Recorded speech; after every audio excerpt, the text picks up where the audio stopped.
नकाब छू दिया तो इतनी बड़ी बात हो गई, कहीं और छू देते तो क्या होता। शर्म हया है या नहीं, ये सिर्फ बयान नहीं बल्कि इन मंत्री साहब की बेशर्मी का सर्टिफिकेट है। इस तरह की शब्दावली का प्रयोग और बातें शायद गली के लफंडर ही कर सकते हैं, लेकिन यहां मंत्री साहब ने उन सभी को पीछे छोड़ दिया और ये बता दिया कि इस तरह की भाषा का इस्तेमाल नेताओं से बेहतर भला कौन कर सकता है। मंत्री संजय निषाद यहीं नहीं रुके, उन्होंने सीएम नीतीश कुमार के बचाव में कुछ ऐसी बातें कहीं जिसके बाद विवाद और बढ़ गया।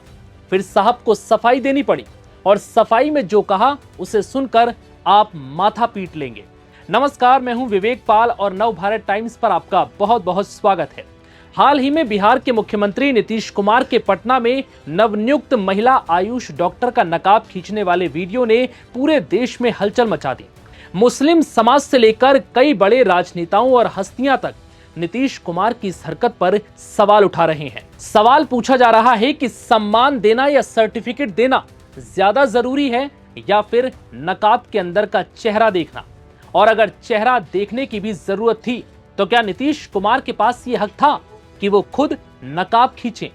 क्या वो इस चीज के लिए महिला से नहीं बोल सकते थे कि भाई आप अपना नकाब हटाकर चेहरा तो दिखाएं, लोगों को पता तो चले कि किसे सर्टिफिकेट दिया जा रहा है।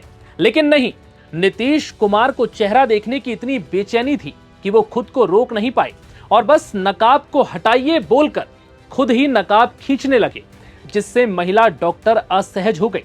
यह हरकत वाकई मुख्यमंत्री पद पर बैठे शख्स के लिए किसी शर्मनाक हरकत से कम नहीं थी।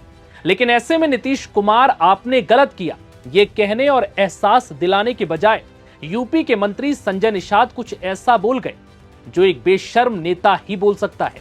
नीतीश कुमार के नकाब खींचने वाले वीडियो पर मंत्री संजय निषाद ने बेशर्मी भरे अंदाज में कहा, नकाब छू दिया तो इतनी बड़ी बात हो गई, कहीं और छू देते तो क्या हो जाता।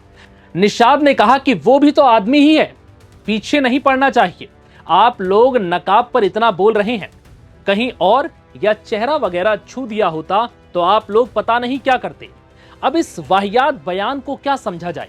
क्या इस बयान में कोई ऐसा तर्क है जो एक अच्छा सामाजिक संदेश जा रहा हो, या फिर नीतीश कुमार के इस कदम के लिए बचाव का एक अच्छा विकल्प हो? हमें तो नहीं लगता। सवाल यही है कि क्या देश के इतने बड़े नेता कुछ करने और बोलने से पहले सोचते नहीं हैं, या फिर ये सब जानबूझकर किया जाता है? अब इस बयान के वायरल होने के बाद जब संजय निषाद को सोशल मीडिया पर जमकर खरी खोटी सुनाई जाने लगी तो उन्होंने इस बयान पर सफाई दी। उन्होंने कहा कि उनके बयान को गलत संदर्भ में तूल दिया जा रहा है। अगर उनके बयान से किसी को ठेस लगी है तो वो इस बयान को वापस लेते हैं।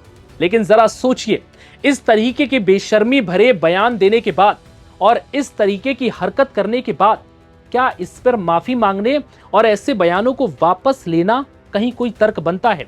इससे एक चीज तो साफ है कि आजकल के राजनेता गली के उन लफंडरों से ज्यादा वाहियात हो चुके हैं, ये जानने के बाद भी कि इस तरीके की हरकत पर किसी तरह की कोई माफी या बयान नहीं बनता। लेकिन बावजूद इसके नीतीश कुमार को समझाने के बजाय यूपी के कद्दावर मंत्री संजय निषाद उनका बचाव कर रहे हैं और बचाव में वो कुछ ऐसा बोल जाते हैं जो उनकी बेशर्मी का सर्टिफिकेट है। आपकी इस वीडियो पर क्या राय है, हमें कमेंट करके जरूर बताइए। फिलहाल इस वीडियो में इतना ही, इजाजत दीजिए, नमस्कार।